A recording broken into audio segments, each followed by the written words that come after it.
Hey everyone, James Labrie from Dream Theater, and you're listening to or watching the podcast Talking into Infinity with JT and Brian. Enjoy this. These guys are extremely informative. I love their dialogue. I love their interpretation of the songs, who and what we are, what we were going after. They're very accurate in their interpretations and descriptions, and I just think this is a great show, and these guys are doing a stand-up stellar job. So once again, enjoy Talking into Infinity with JT and Brian.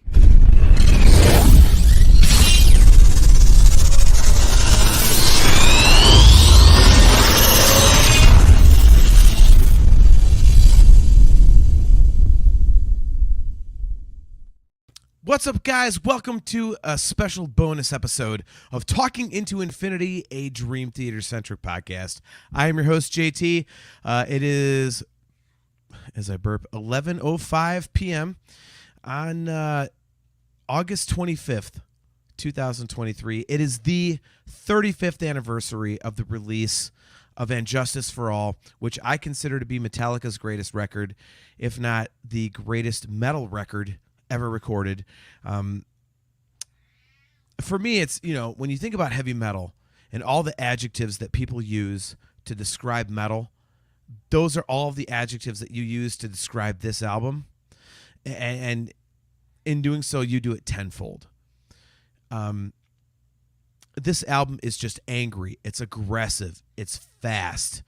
It's mean. It's heavy. It's crunchy. Like, everything that you love about heavy metal is encapsulated in this Metallica record. And I know a lot of people would say that Master of Puppets is the Metallica record. And I can't obviously fault anyone for saying that. It's a great opinion. Puppets is basically universally regarded as the heavy metal record. But for me, Justice is... it's Metallica's peak. I think when you think about Metallica, one of the first things you think about is anger. And this record unfortunately had that in spades because, Cliff Burton had passed. And they really channeled that into this album. And I think it really, the first three Metallica records the first four records are absolute classics. But, the first three really laid the groundwork for Justice, and unfortunately the Cliff Burton tragedy was what I think put them over the top for this record. It kind of made Metallica what Metallica is known to us to be, because Puppets was basically a perfect album, but it wasn't, when you think about James Hetfield, think about it, like, even all the people that say, Master of Puppets is the Metallica record, and they're not wrong. When you think about Metallica and you think about James Hetfield, you're thinking about James Hetfield during the Justice tour. You're thinking about him just absolutely screaming at people. You're thinking about, his hair tossed to the side, like hunched over, the green light coming up from underneath him and stuff. You're not thinking about him up there like opening the show with Battery and stuff like that. Like, that's phenomenal Metallica. But I think when people really think about Metallica, they're thinking about Hetfield on the Justice tour and, how vicious the band was at this time. And I think a lot of people don't realize that, because, obviously, Puppets was the record. But, they get so wrapped up in that when Justice comes out, like, yeah, that's pretty good. That's almost as good as Puppets. They don't realize that,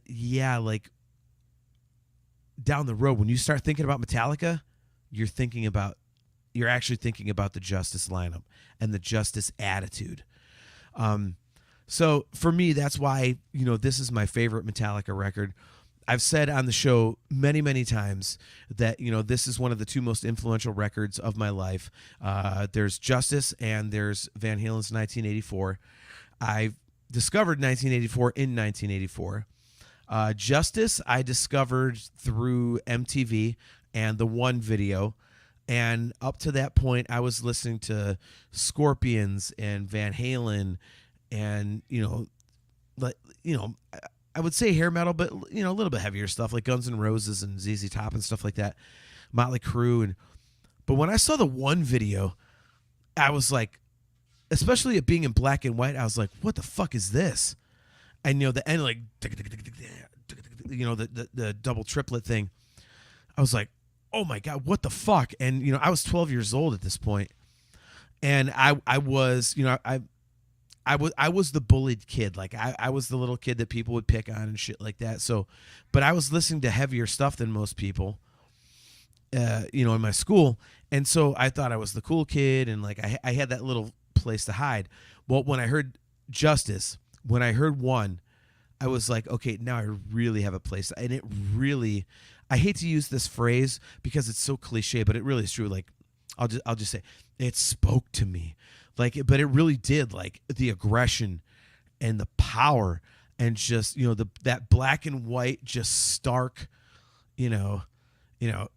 Chastity Crawley, what's up? Great to see you. Late night Metallica episode deal. Yep, that's why I've got a double background, Chastity. I love this record that much. I didn't even bother trying to like, let's get a different background. Like, no, it's just all Justice all the time tonight. But yeah, so like I saw the one video and just the black and white and how stark it was, and just how angry and just I'll use the word vicious. I was like, holy shit, man. Because at that point, like to me, like the peak of heavy was like Rock You Like a Hurricane and, stuff off the Worldwide Live album, by Scorpions. And so, I see the one video. I'm like, what the fuck is this, man? So I will never forget this. I had my mom drive me to Peach's record store up here in Cleveland. And I went in and bought it. And, my dad wanted nothing to do with me listening to rock music. He was like, that's crap. Like, if I ever catch you listening to it, you're in trouble. Little did he know I'd already been listening to it on his he was an audiophile, and he had like the like $8,000 stereo. And before he came home from work, I was cranking shit like Shout at the Devil at like the neighbors down the cul-de-sac could hear it going, what the fuck? I'm calling the cops levels.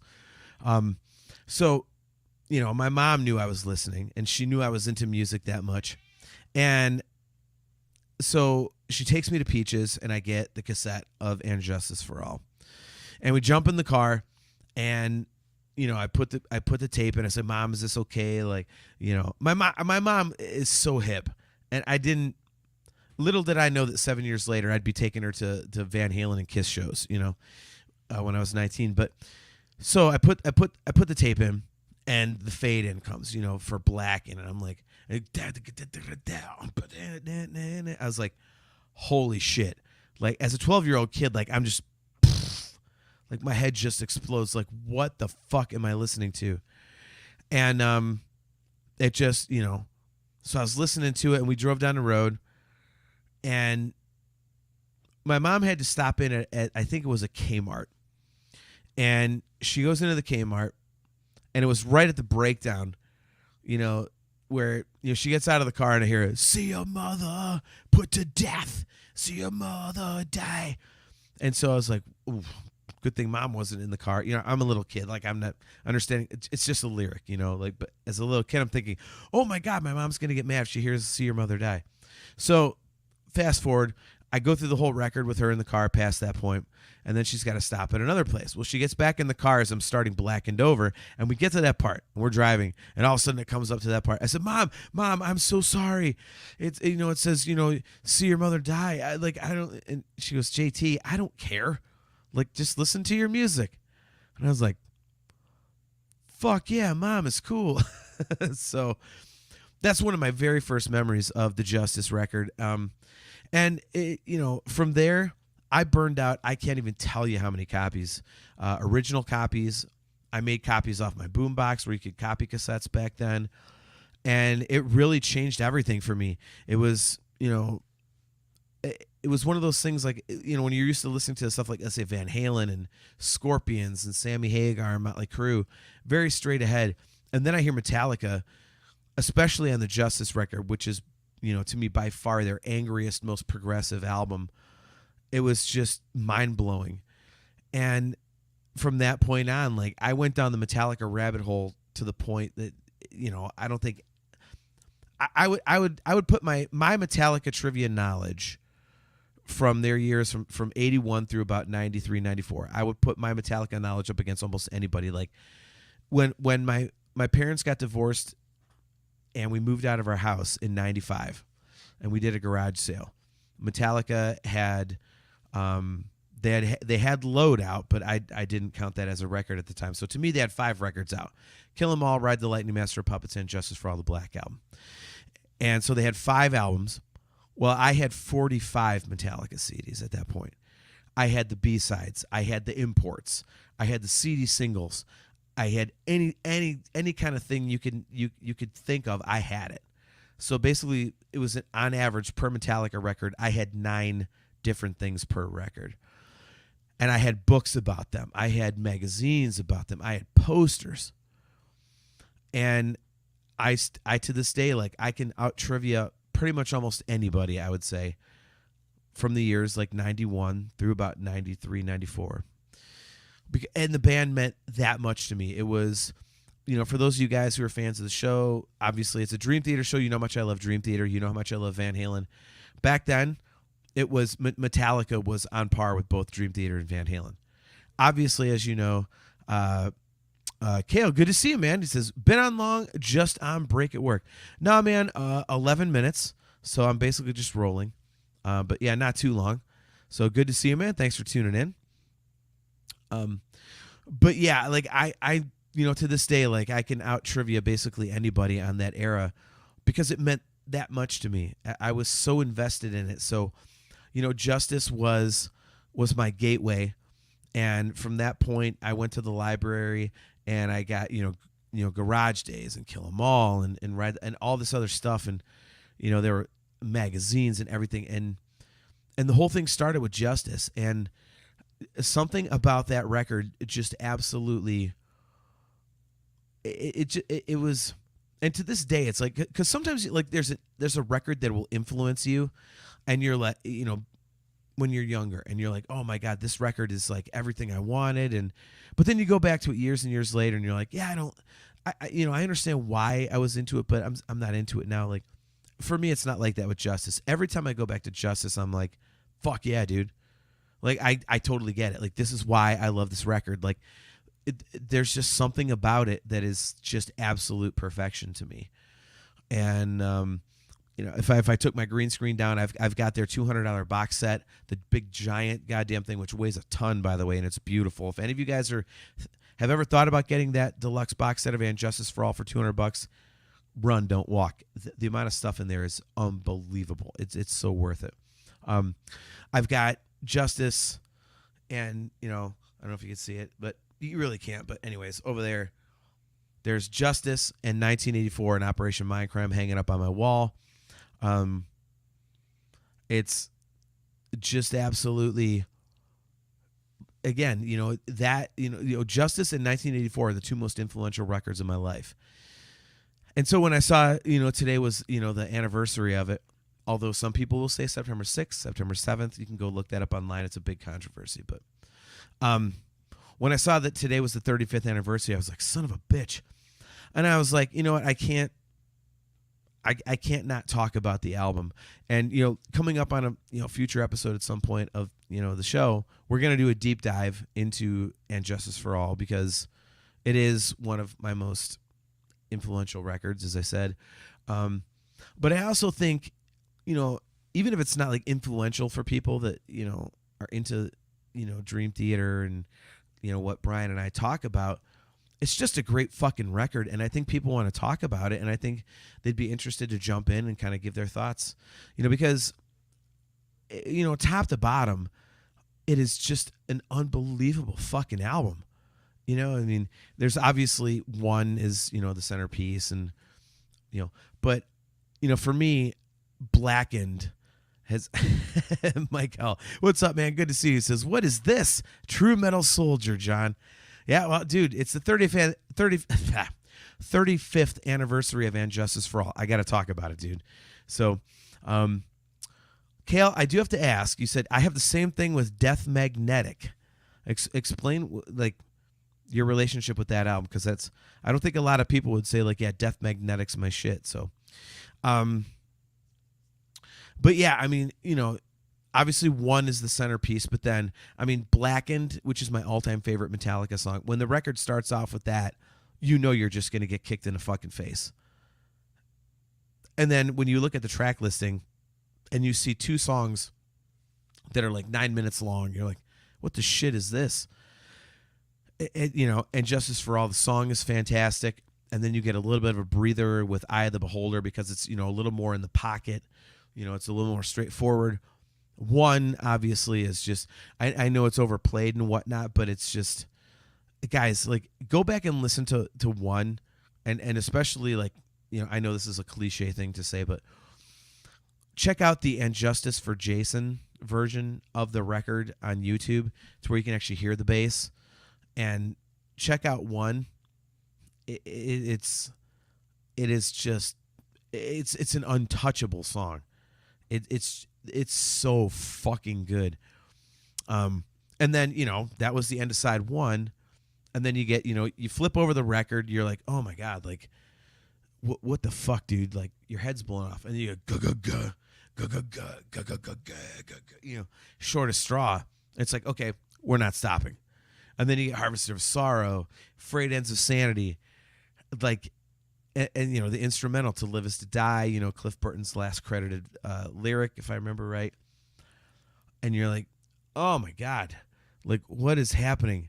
And then, the whole thing,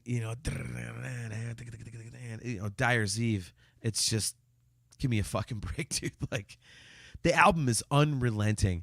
And I've said this on the show before, and I'll say it again, in the future when we do our deep dive into this album. But, this album is unrelenting, and it is absolutely just ferocious. It just doesn't let up. Even the mellower moments, there's, like, you're kind of nervous, like, when's the other shoe gonna drop? It's kind of like walking through a haunted house where you're like, oh, this is pretty, but something's gonna jump out at me. Like, that's what this record feels like when you have, like, the acoustic intro and all that beautiful instrumentation on flamenco guitar and stuff like that for the instrumental track. It's jeez. Kale says, it's the one I started with, the first one released when I was starting to get into metal. He's talking about Death Magnetic, by the way. It was my first show. It was really my gateway album, like And Justice for All is yours. Well, that's awesome, man. I gotta say, I'm glad, Brian hates, by the way, Death Magnetic. And I don't understand why. I don't think it's great, but the one song, he and I will debate all, kind of a pun intended, all day long. Brian and I argue about All Nightmare Long. I think that is one of the best Metallica songs there is, and he's like, that song is shit. He's a dummy. So yeah, dude, if you're into Death Magnetic like that, and that was your gateway to Metallica, hopefully you then found the original four and were like, holy shit, I get it. Mike L says it's one of the best prog albums ever. Interesting take. I see where you're going with that. I would say it's man, how would I phrase it? I wouldn't say it's a prog record. I know what you're saying. It's a progressive album for a metal band. I would say I wouldn't say it's one of the best prog albums ever. I'd say it's one of the most creative thrash metal records ever made. Because it is a thrash record, but there is progressive elements, like as you allude to here. So yeah, I can't call it a prog album, but I would say it's one of the most creative, thrash metal records ever made. I would phrase it that way, I think. But yeah, so going back to it, like, this record just absolutely, by the way, if you guys can hear a cat meow, that's my dude Bubba. He's 18 and a half and he's deaf and he likes to make a lot of noise. But anyway, I burned out so many copies of this album, and I at that point I got my first guitar the year after this record came out. I had a drum kit at the time. So basically this album actually started me on the path to being a musician. I'm going to use air quotes because I'm not that great, but whatever. But I taught myself bass, drums, guitar, and vocals off the first 5 Metallica albums, and At Justice for All was the first one that it started it all. I was going down a hard rock path, and then I heard Justice, and it just hard left turn, and everything branched out for me. So, and from there, like I say, like I taught I started learning the stuff on drums, and then when I got a guitar a year later, I started trying to learn the riffs and everything, and then my brother got a bass because he was like, "Well, if you're playing guitar, I'm playing bass." I said, "Cool."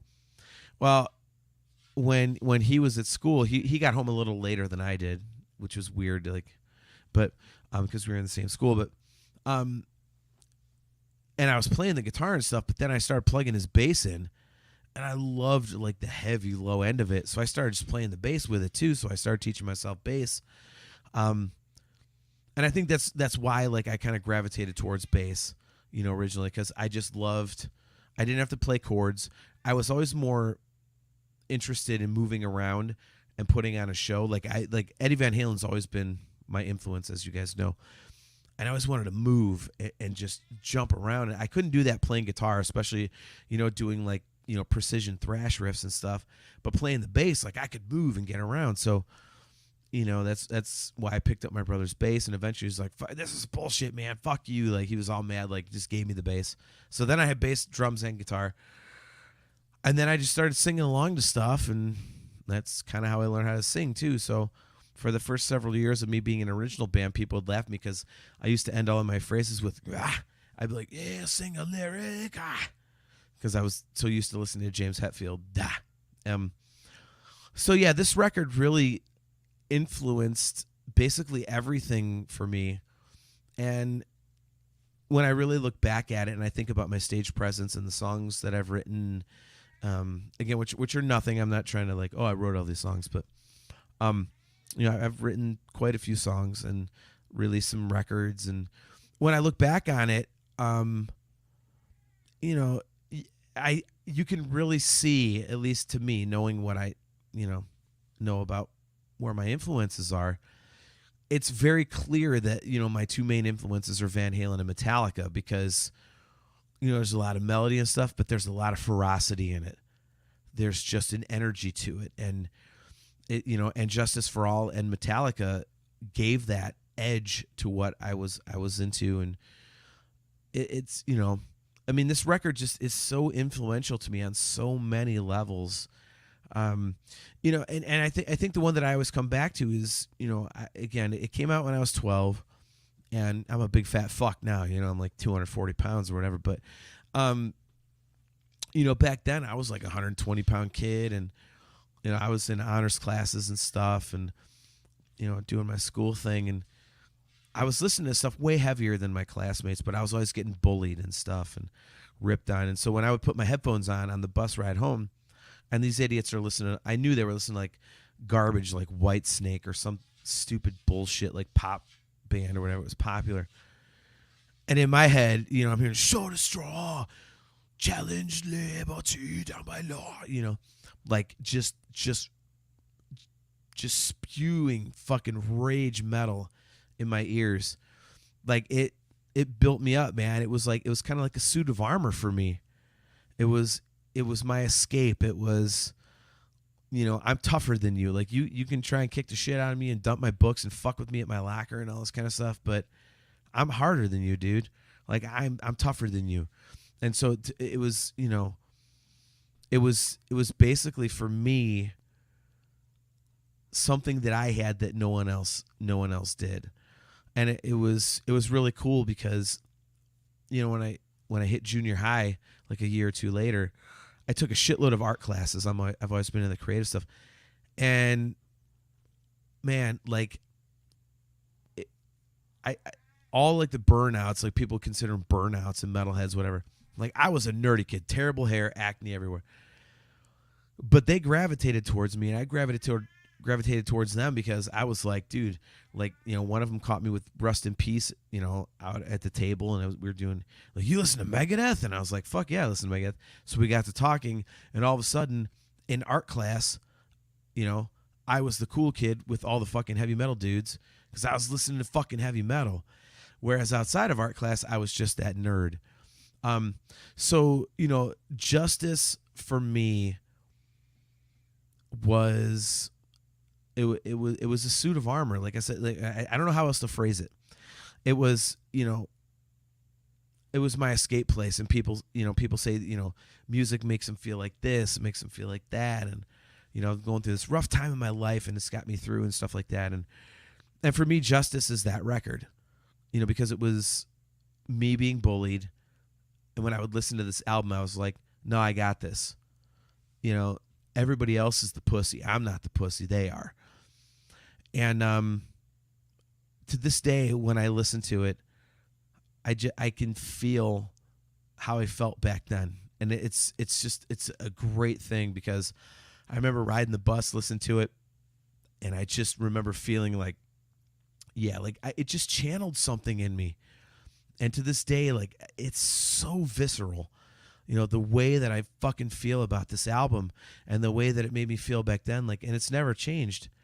And, seeing that thing today online, 35th anniversary of And Justice for All, I had no idea. But I was like, son of a bitch, really? It's been 35 years? Like, God damn it. So I had to come on and talk about it a little bit, because, again, like, I wouldn't even know about music if it wasn't for 1984. But then the massive left turn for me was And Justice for All. And I just love this. God damn it, Bubba. My cat is going fucking bananas. Come here, dude. For anybody who wants to see him, this is Bubba. Bubba's 18 and a half, and he's officially deaf, by the way. That's why he's making all the noise. But anyway. All right, dude. I love you. I'll be done in a minute. Sorry, guys. But anyway, yeah, Justice was that left turn for me. I got cat fur everywhere. To where, I had already known about melody and choruses and big things like that. But Justice and Metallica was where I learned about just going for the jugular and throwing down as hard as you possibly can, but at the same time incorporating that melody. So, if you listen to, my original bands, the songs that I wrote with them, you can hear all that. Like, you can hear like, oh, it's a big chorus. But then the heavy parts, everyone always associated the heavy parts with my guitar player, Don. And yet, funnily, and he listens to much heavier stuff than I do, yet I was the one that wrote the most punishing stuff in the band. Like, because I always wanted that massive soaring chorus and then take people down and just fucking annihilate them with that just breakdown. Like the heaviest thing you can. So, I mean, and Justice was that, that was that gateway for me into heavy music. How to be heavy, how to play well and still be heavy and still have melody. Like, it was life-changing. So, Mike L., he says, I have that same nostalgia for Cowboys from Hell, John. That's awesome, man. Like, that, if that's your first record, if you've got the same reaction, that's fucking fantastic. Like, we all have that one album, and that's the thing. Like, I feel like I'm kind of lucky that I have two. I've got 1984 and And Justice for All, but I think most people have that one. They can point to one record and be like, yeah, this is the one. I feel like I'm kind of lucky because I have two. But yeah, that being said, I'm going to jump off here in a second. But yeah, I had to bullshit about And Justice for All for a minute. We are going to do a deep dive into the album here coming up soon. And I'm really looking forward to doing it song by song because there's so much there to talk about. There's just so much on that record that goes so unnoticed. Everyone's so focused on the lack of the bass guitar. They're focused on how upfront, like in your face, and just chainsaw the mixes.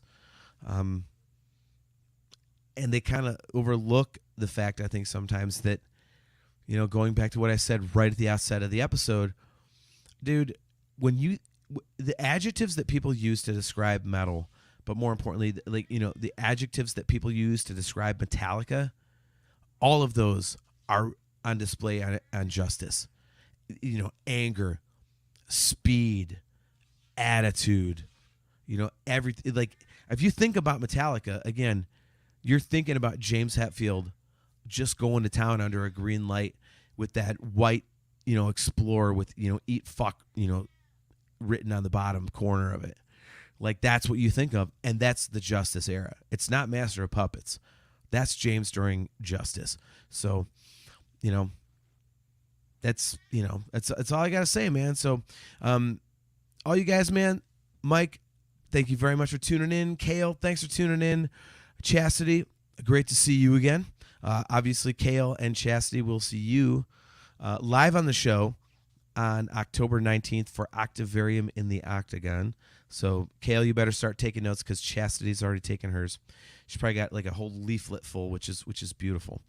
But yeah, thank you guys very much for tuning in to just a goofy bonus episode as I ramble about one of my favorite records. So we will be back live with another show. What was it? September 7th, I believe. Yeah, September 7th. It'll be Thursday, September 7th at 7:30 p.m. Eastern Standard Time. And guys, you are all amazing.